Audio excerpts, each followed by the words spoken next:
I'm Dave Baker. And I'm Spandrew Spice. Welcome to Deep Cuts, the podcast where we pick an obscure topic and walk you through the ins, the outs, and the nitty-gritty so you can appear like an interesting and idiosyncratic person at your next forced social function.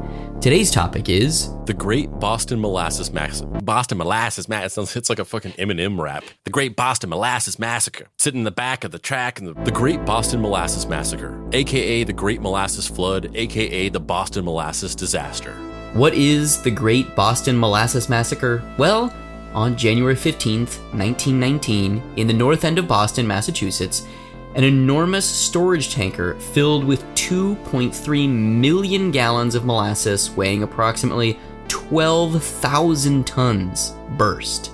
The resulting wave of molasses rushed through the streets of Boston at an estimated 35 miles per hour, killing 21 people and injuring 150.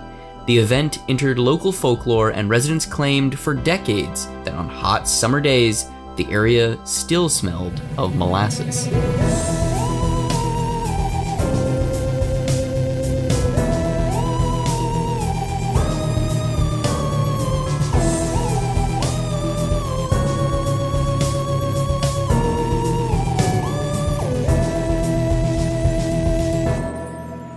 Act 1. Molasses. For most people, molasses is just a small dark brown jar that sits in the back of their kitchen cabinet, only coming out on special occasions. But the process of making molasses, pressing sugarcane and boiling its juices until it's crystallized, was developed in India as early as 500 BCE. Molasses was first exported to the United States from the West Indies to make rum.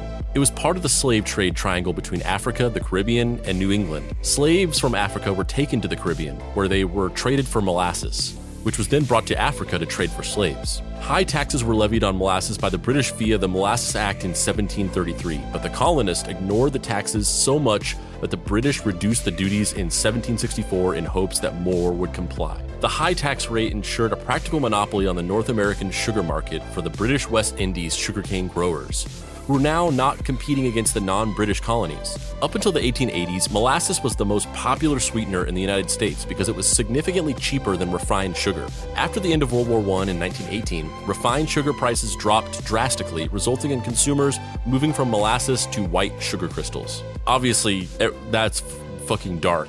The fact that they're just like trading fucking human beings for this brown goop or whatever. I am not gonna lie to you. I don't think I've ever had molasses before. That's what I was gonna. That's literally what I was gonna say. I have had molasses. I've had it in things like if you've ever had like there's tons of cookies that call for molasses in the recipe, so I'm sure you've had it.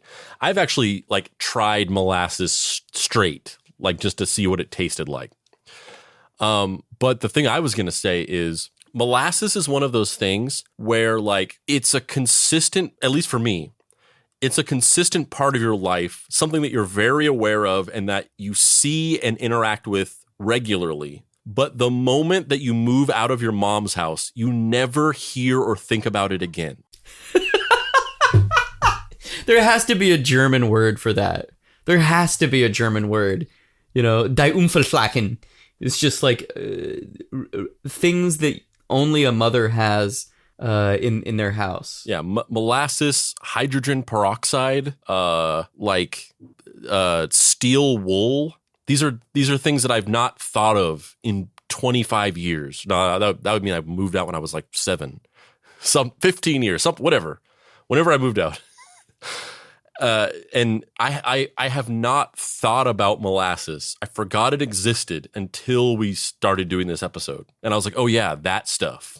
I think before we started doing this, my preconceived notion of molasses was like something that they stopped serving after like the wagon train era. You know what I mean? Like you always see it in like old westerns and shit where people are like, I'm gonna have me some molasses, you know? It's definitely like the jazz of like recipe ingredients where like it's still there. Like you can go and buy it at the store.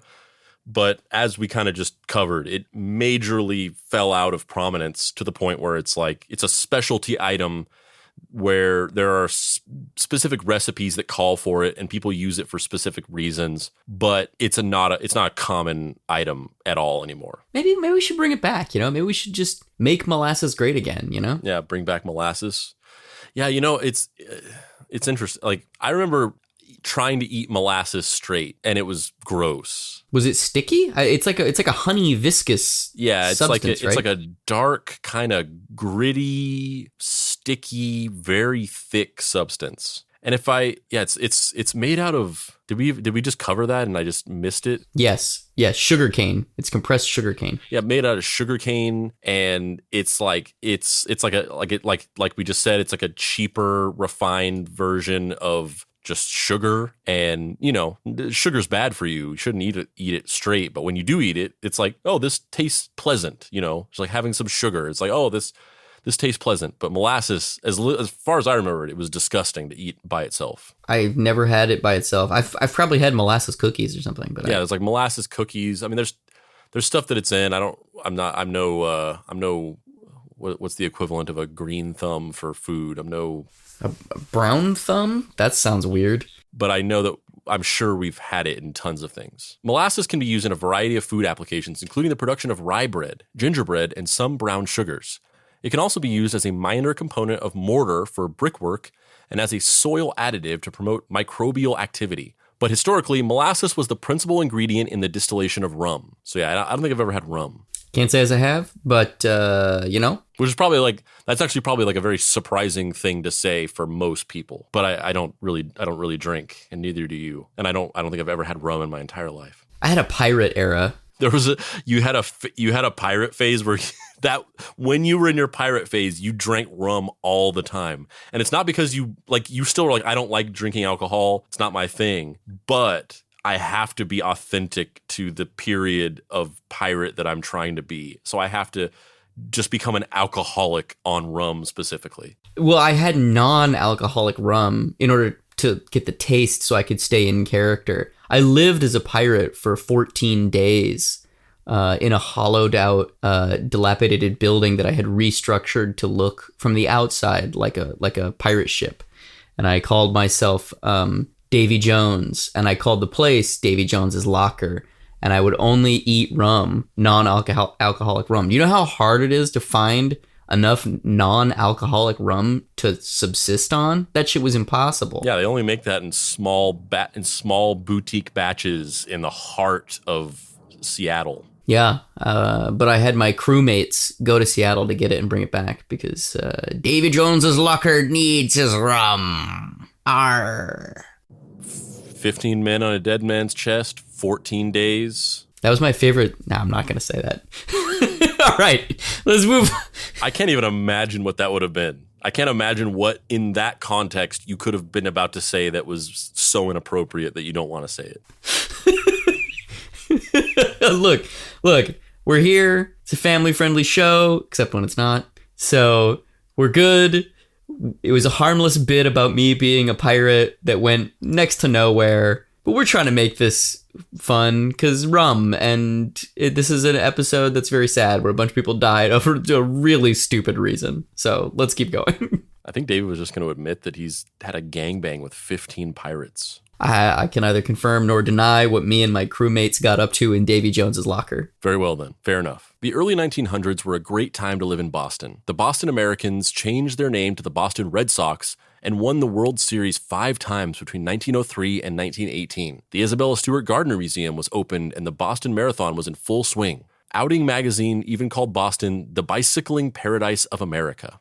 This just sounds like every former hardcore kid vegan friend that I have's dream, ooh, you could just bike everywhere on our fixies, bro. And there was a fucking bomb ass weird art gallery, and also I guess the Red Sox or whatever. Yeah, dude, let's fucking go, man. Let's fucking go. This is like fucking 2010s hipster utopia, apparently. The Purity Distilling Company was one of a few chemical firms in Boston in 1919 that produced ethanol for rum using molasses. Oh, right, yeah, that's one thing I actually did know that I kind of forgot, is that molasses is used for producing ethanol, which is, as it says, used in rum, but it's also like a fuel source. My car that I used to have was able to run on 10% ethanol gasoline. So it's basically like a filler. So you're using like less gas, but it still functions properly. You can get the special type of gas that has like 10% ethanol in it. Their massive molasses storage tanks at 529 Commercial Street stood 50 feet tall and 90 feet in diameter and held up to 2.3 million gallons of molasses at a time.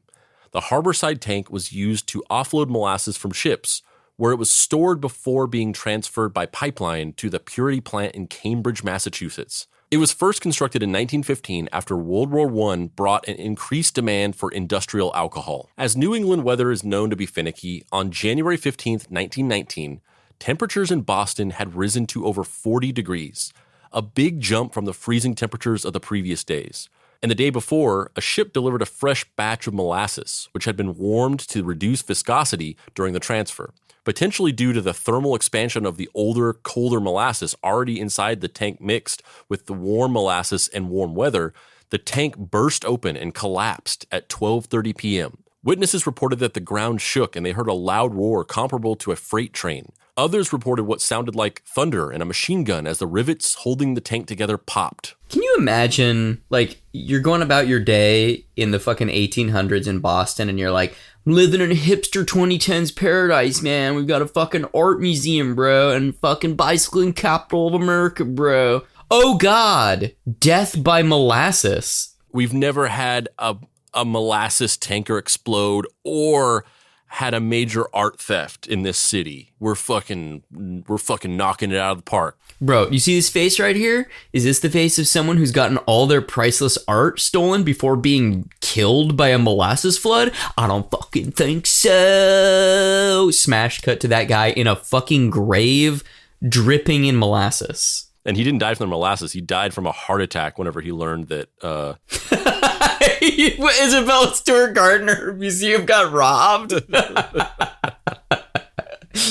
He's just out here and he's just like, man, I can't believe I'm the only guy to survive.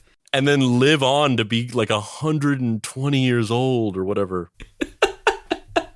He's 140 years old, still got the molasses dripping off of him. He's like, I fucking made it. This stuff is hard to get off. It's really hard to get off, but I fucking made it. CNN says that the Isabella Stewart Gardner Museum was robbed. No.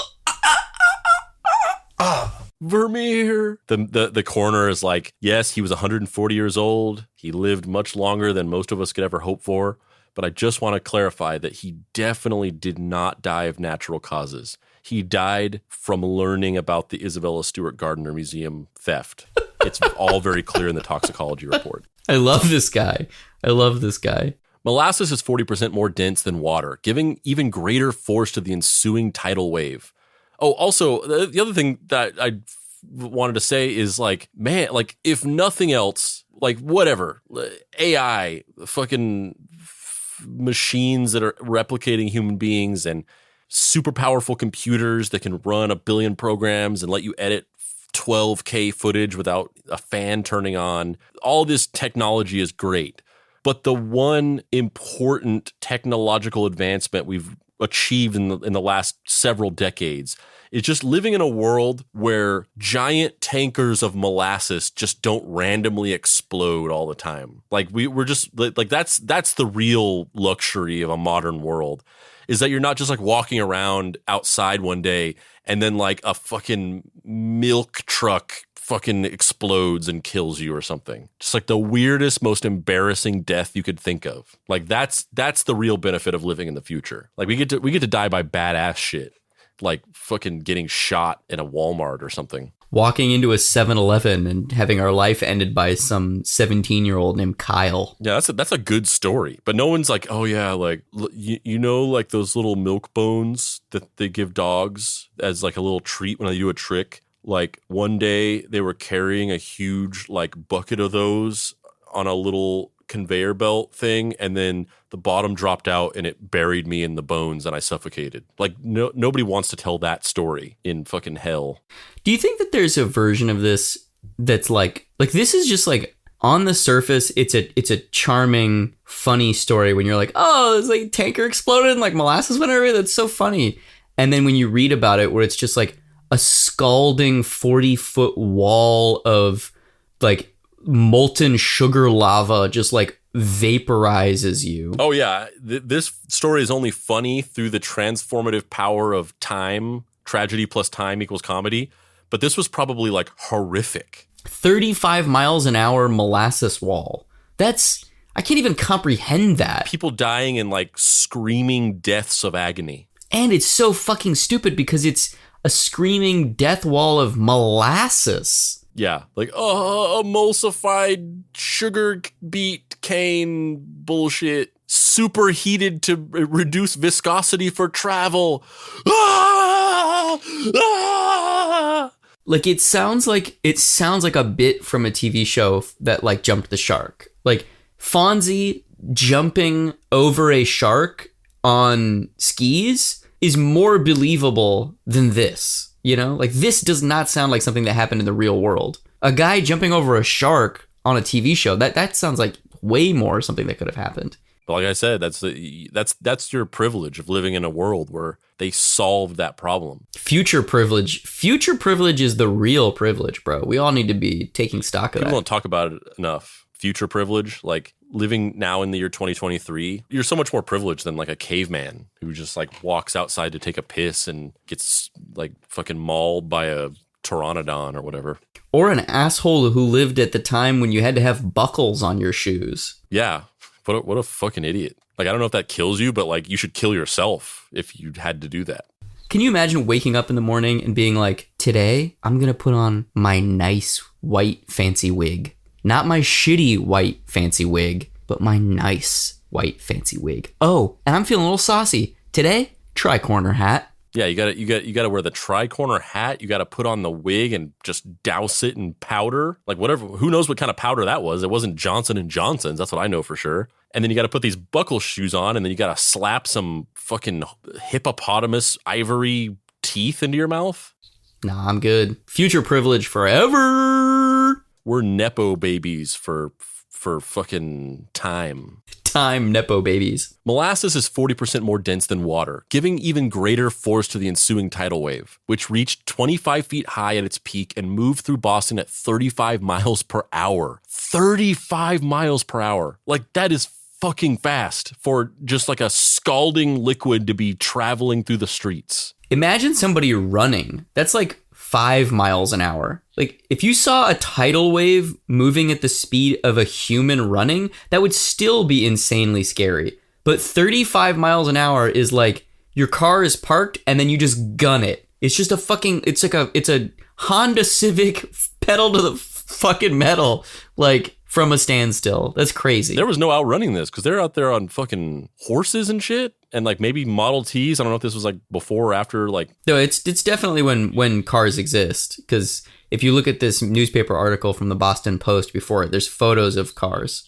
But what is the top speed on those old cars? Like 15 miles an hour? What's the? They probably couldn't go. Yeah, that fast. Totally. It's not that big. It's not that large. It's not that fast. They're not that fast. You'd be fucked. You just have to give yourself into the dark, sticky oblivion. The wave was strong enough to drive steel beams of the tank into girders of the adjacent Boston Elevated Railway Atlantic Avenue structure and even tipped over a streetcar. Nearby buildings were swept off their foundations and ruined.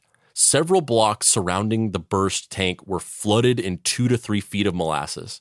So this is like a story that's like, it's on its surface level funny, conceptually, as you just think about it without really thinking about it. And in reality, it's very horrifying.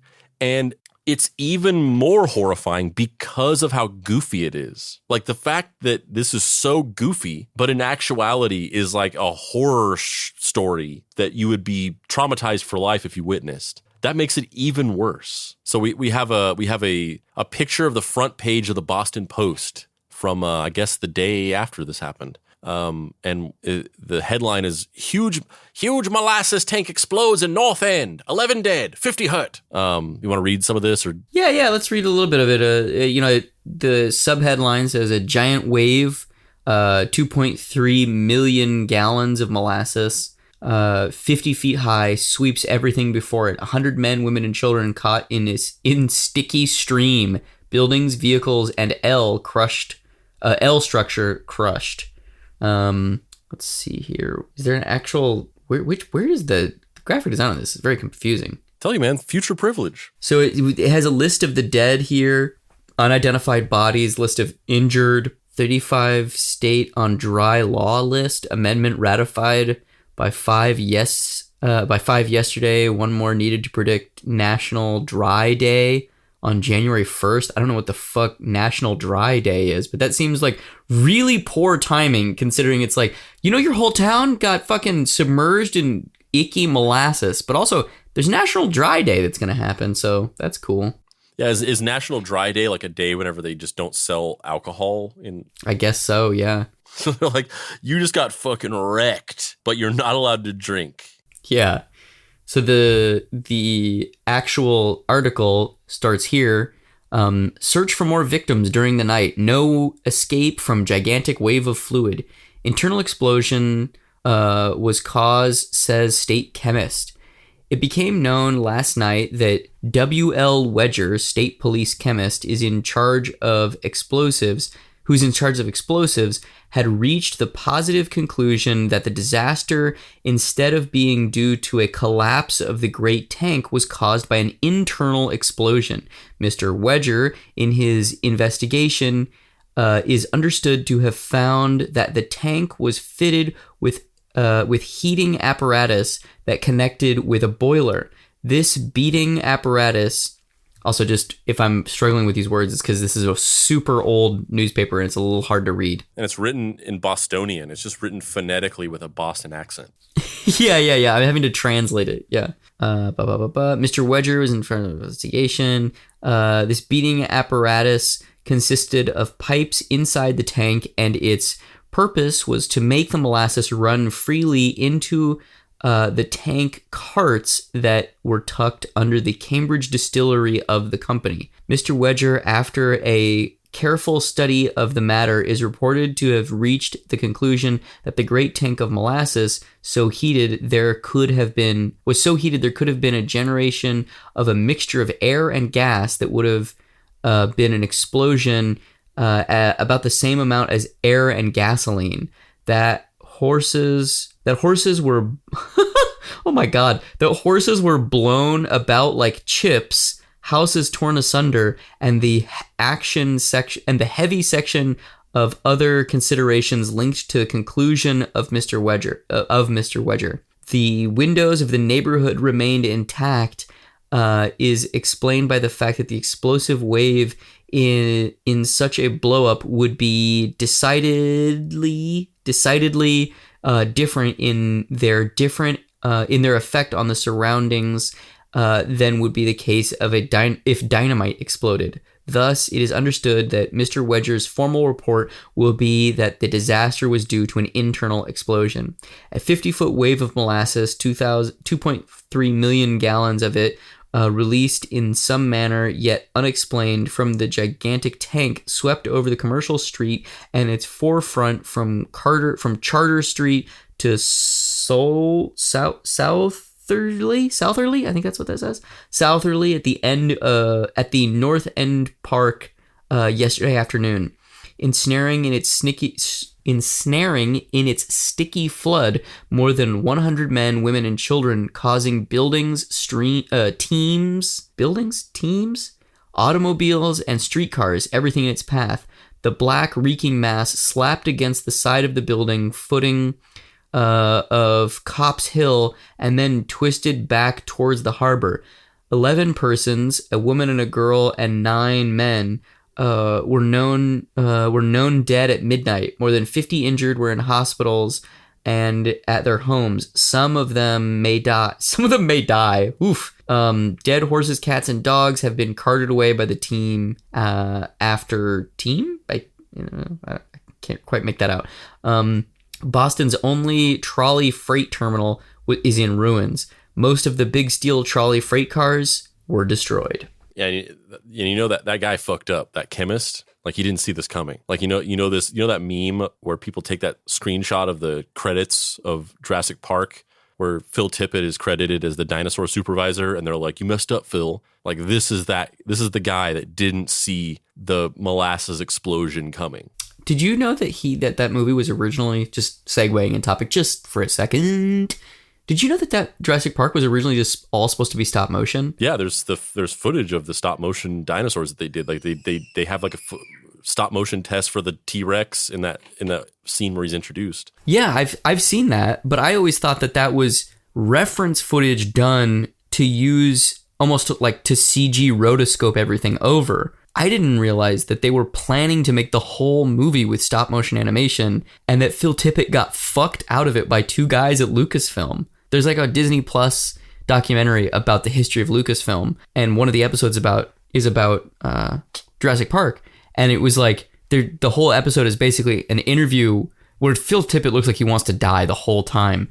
If somebody doesn't know, Phil Tippett is a very famous stop motion animator who did work on Ed 209 for RoboCop, and did a bunch of stuff for Star Wars, and a cornucopia of stuff. He's brilliant. He's amazing. His work is great. His new feature film, Mad God, which is streaming now on Shudder, is one of the best things I've seen in years. It's fantastic. I had no idea. Like, I'd always heard that that footage from Jurassic Park was specifically reference footage, but it is reference footage, but they were planning on making the whole movie in stop motion, like the 1933 King Kong. And while I love Jurassic Park, that is so depressing that we didn't get a giant stop motion live action monster movie in the 90s. Well, that credit is sad, where he went from being like the head of visual effects for the movie to just being dinosaur supervisor, because then he moved into more of a consultation role where it was like, oh, we're doing the CGI, and like, oh, we're going to look at references, and you're going to consult on the body movement of the CGI characters instead of actually like, designing the visual effects for the movie. So depressing. So depressing. Also, have you watched Poker Face? So are you familiar with what it is? It's a whodunit murder mystery show, right? Yeah, that's created by Ryan Johnson. But one of the episodes, it's just about Phil Tippett. And Nick Nolte plays Phil Tippett. I mean, it's a fictional character, but it's just Phil Tippett. It's a legendary stop motion animator who's like old and depressed and like just sits in his studio and makes like really esoteric art films that are like they're secretly his artistic confessions about a murder that people think he committed, and eventually you learn that it's not exactly that, but it's a murder mystery around this murder that happened on the set of a monster movie in the 1960s that he was the stop motion, or he was the director of. It was the first movie he ever directed.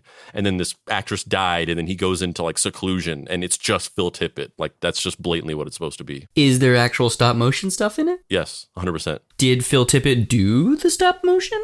I don't know. I don't think so, but I actually didn't look into that. There's basically like, you go into a studio and you see all of this of the armatures that he's built for this short film he's making. And there's a part where you do get to see the actual animated stop motion, but I didn't look into who did it. Gonna need you to report back. Okay there, big guy? Gonna need you to just do a little Googling. Just get on the Googs.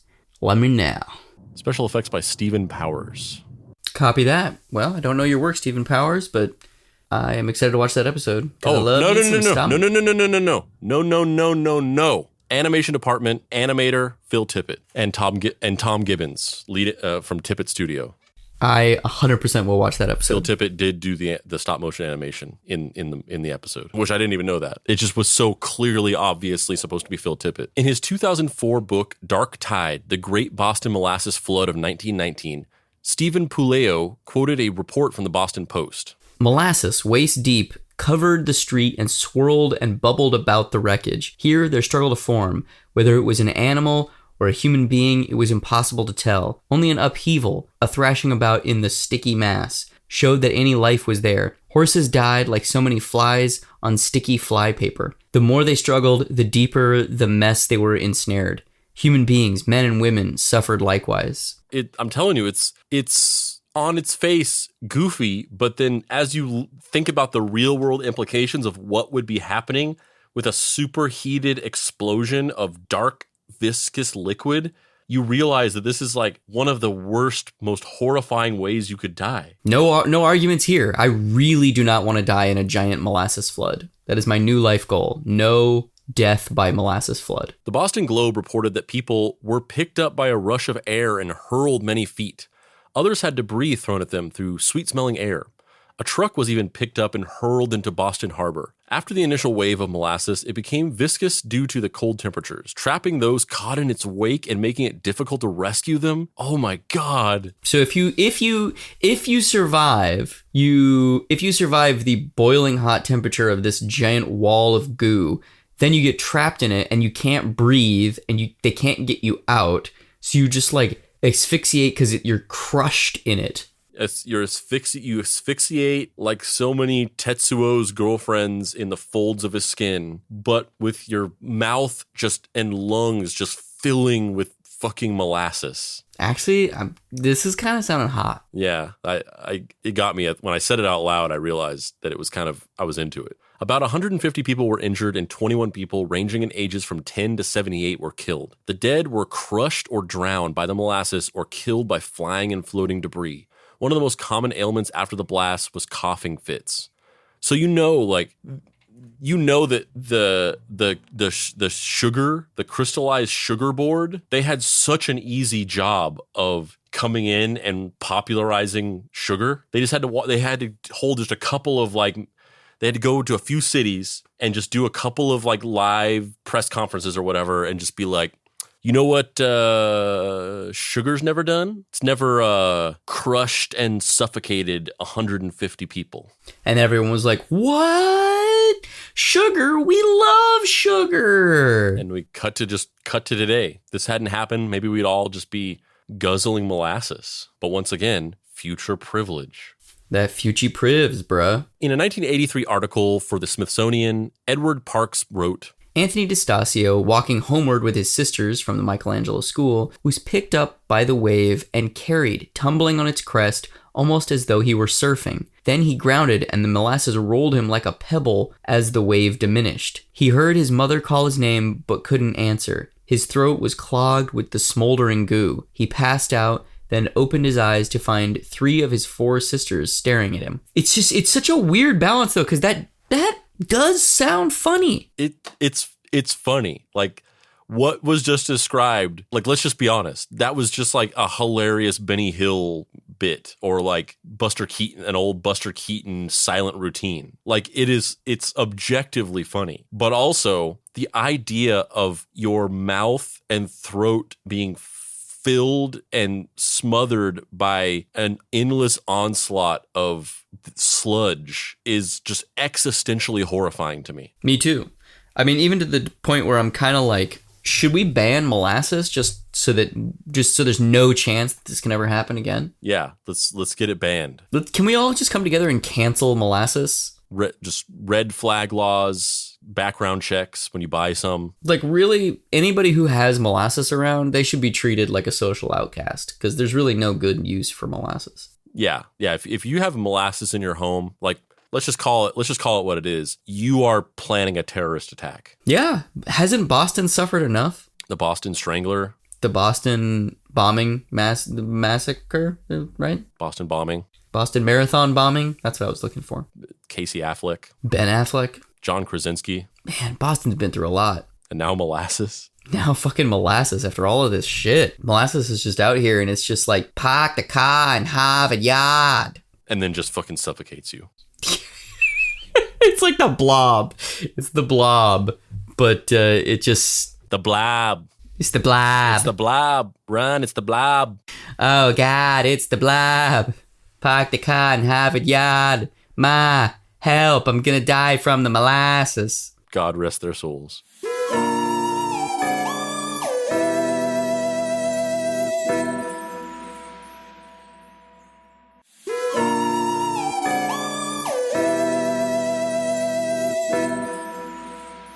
Act Act 2. I'm hot, sticky, sweet, from my head to my feet. Yeah, Def Leppard. That song was about this. Pour some sugar on me. They were asking to have it's a political song about how the molasses, it's hot, sticky, sweet from my head to my feet. It's killing me. It's destroying our society. Pour some sugar on me. We need more sugar. No more molasses. Pour some sugar on me. Pour some molasses on me. It's one of the most profound political protest songs of our generation, or generations past. Yeah, any of the generation. It defies future privilege. The first responders to the scene were 116 cadets from the USS Nantucket, a training ship of the Massachusetts Nautical School that was docked nearby. They ran several blocks towards the accident and waded into the knee-deep molasses to pull out survivors. The Boston Police, Red Cross, Army, and Navy soon arrived. Rescuers had difficulty making their way through the sticky swamp, and the searches stopped after 4 days. Many of the dead were so glazed in molasses that they were tough to recognize. Other victims were thrown into Boston Harbor, and one victim, Casere Nicolo, wasn't fished out of the harbor until 4 months later. Doesn't specify if they were dead or not, but I'm assuming that they were. They're just living for 4 months. Out. They were just like, I'm just down here. Whenever you want to come get me. No probs, guys. No probs. I'm just going to be held in hibernation in this giant crystal shard of, hardened molasses, but I'm still living in it. It's like I'm just down here. I'm just down here sleeping on a little bit of coral reef, using an otter as a pillow. Just come get me at any time. No rush. What are we looking at here, Dave? So this is a photo of 5 firemen trying to excavate a structure with just rivers of molasses flowing through them. The molasses is knee deep, and the men are wearing protective rain gear. And there's a house that's basically like uprooted from the ground. The house is like on a catty corner angle, and they're like pulling, not shrapnel, like large metal rebar planks out of the ground they're obviously, they were at one point underneath this house. And then to the left of them, there is a fireman's ladder that's propped up that has obviously fallen in the molasses, and there's like dripping molasses shards off of it, which is just so surreal. Yeah, I mean, that's the other thing is like, we're talking about like how horrifying it would have been and how painful and like all this shit, but also secondarily, like this whole process was probably fucking miserable for these people for months. Like this is the equivalent of like fucking spilling it's like if your animal like shit, if you have a dog and they just like shit on the carpet, and it's like, oh god, now I gotta deal with this, and it's gonna take forever, it's gonna have that smell, you're never gonna quite get it out. Like you can't unring the bell of your whole city being flooded with molasses. Yeah, I don't even know how you clean this up. Like how do you like live while you're trying to, fucking figure out how to extract the molasses from everything? Yeah, like I said, they're months. They were like once again, I just returned to the well. I'm not necessarily comparing the events in any kind of meaningful way, but in the same way that certain events, you don't realize how much of an impact they're going to have on your cultural memory and the context of everyday life for you until much later. Like, I don't think anyone outside of New York City quite understood when 9/11 happened. I don't think anyone quite understood, like, oh, this is going to be all that anybody talks about for 20 years. It's going to become like the most plentiful cultural point of reference that we're all going to have for like 20 years. This was that level to them, the equivalent of that to them. Like these people in this city, this fucking molasses just being everywhere, all over shit. Like this plagued their cultural lives for like 15 years or more. Zack Snyder made a Superman movie about the Molasses Massacre. George Lucas made a movie about the ragtag crew of firemen who saved everybody, but it was just like weirdly like supposed to be super progressive, but it was just weirdly kind of condescending. Nick Cage has been in 3 separate movies about it. Yeah, I mean, we're talking about the lightest timeline. Like the timeline where there wasn't that horrible Oliver Stone, Nicolas Cage World Trade Center movie, and there was a movie at that exact scale with that level of nationalistic masturbation, but it was about this. It was about the Boston molasses.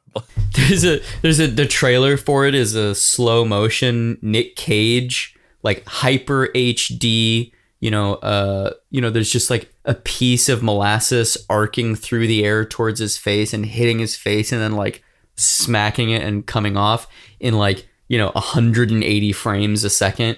And as that's happening, a like atonal, liminal, echoey reverb version of Everybody Wants to Rule the World is playing. Everybody wants to rule the world. Bum bum bum bum bum bum bum bum bum bum bum bum. And on the down notes, it's a different shot and it's a different person just being submerged in molasses, and Nick Cage like reaching his hand out in slow motion going no! Bum bum bum bum bum bum bum bum bum bum bum. Everybody wants to, and then just a black screen, and in a molasses coated font it just says Boston. I mean, like I said, brightest timeline. And then a few years later, when he needs money, they remake the same movie, but Nick Cage comes back and does it again. Brightest timeline, because they wouldn't do that. They wouldn't do that with the World Trade Center movie because nobody gave a shit about that. They're like, this fucking sucks. But the Boston Molasses movie, that would have been the highest grossing film of all time. It's not Avatar in that dimension. It's Boston, because those people have taste. Boston.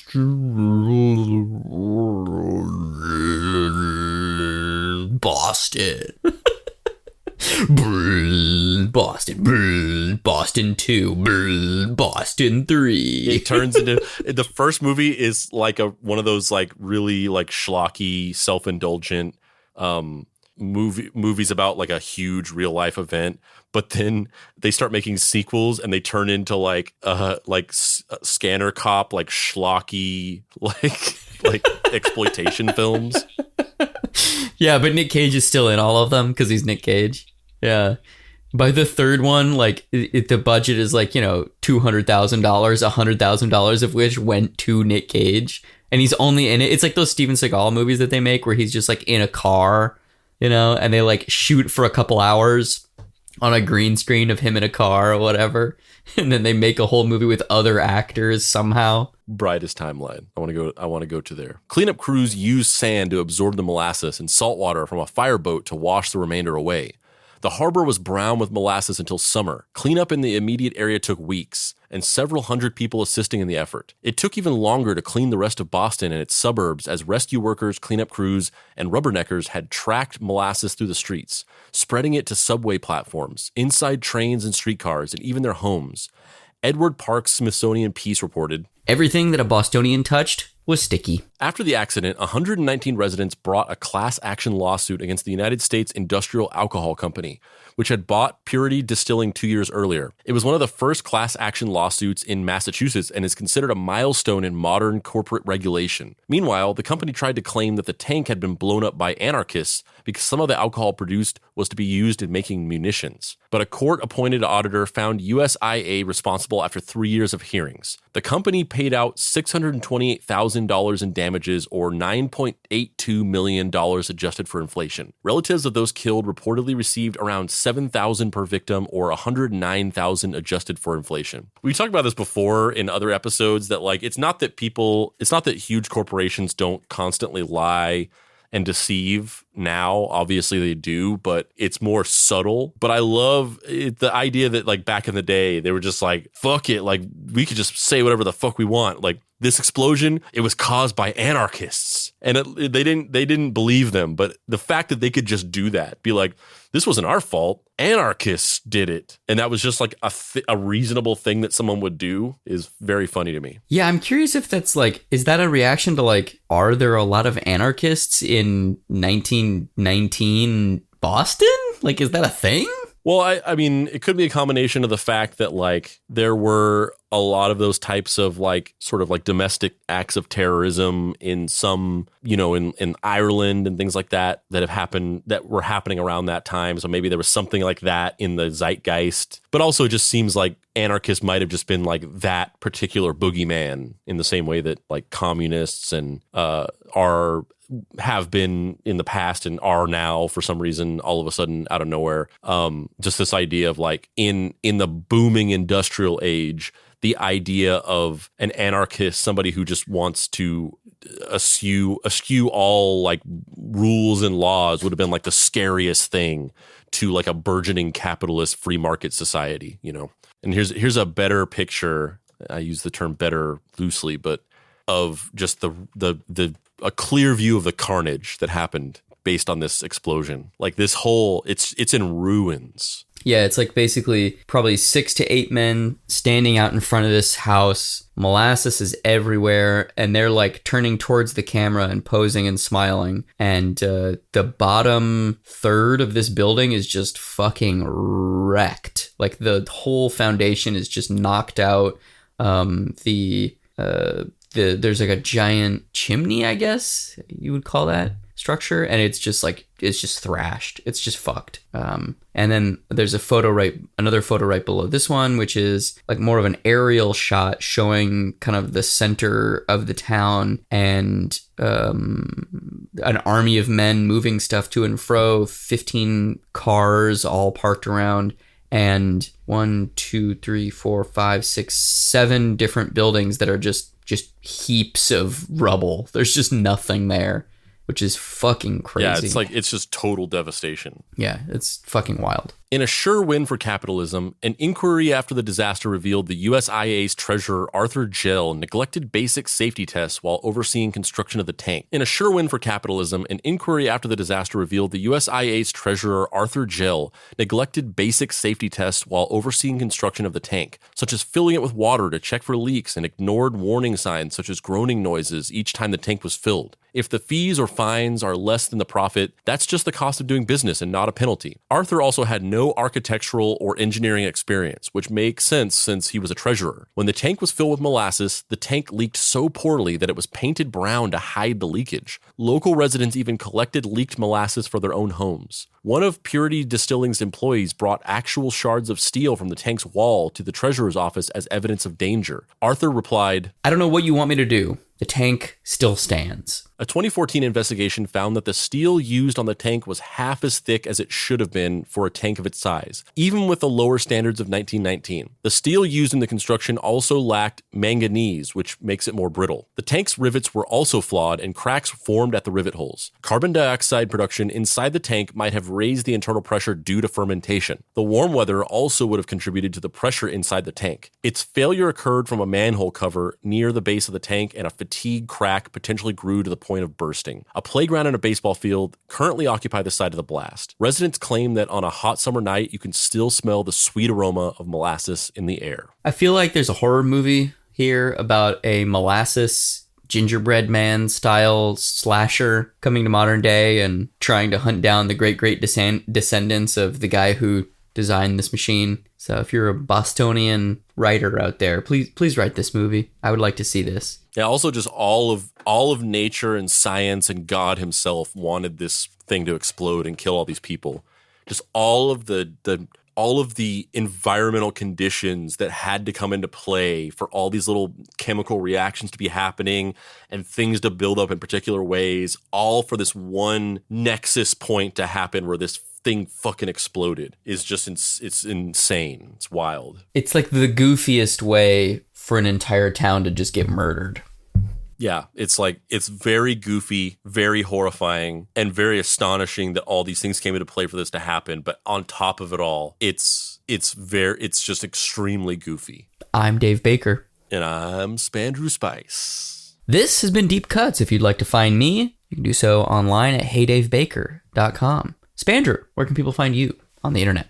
You can find me wading in a rock-solid stream of molasses, struggling to fight my way through and break to the surface for air as my silent dread overtakes my body and leads me into oblivion. And you also can't find me on social media because I don't use social media. But if you want to pay your respects to the dear beloved Papa Pricey, you can go to dapricewrites.com. You can pick up his book, Deadbolt AI Private Eye. You can follow us on social media at Deep Cuts Pod on Instagram, Deep Cuts Podcast on Facebook. Join the Deep Cuts Podcast Facebook group where we talk about the show and make memes.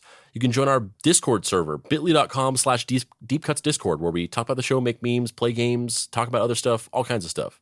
You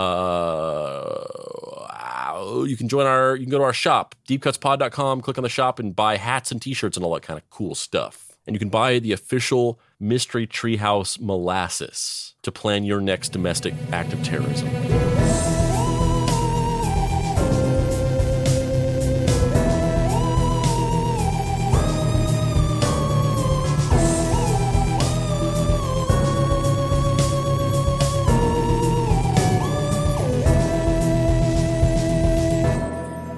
Deep Cuts is a production by Boy Genius Media. If you'd like to find this show and others like it, please visit boygeniusmedia.com or deepcutspod.com. If you want to join in on post-episode discussions, please join the Deep Cuts Podcast Facebook group.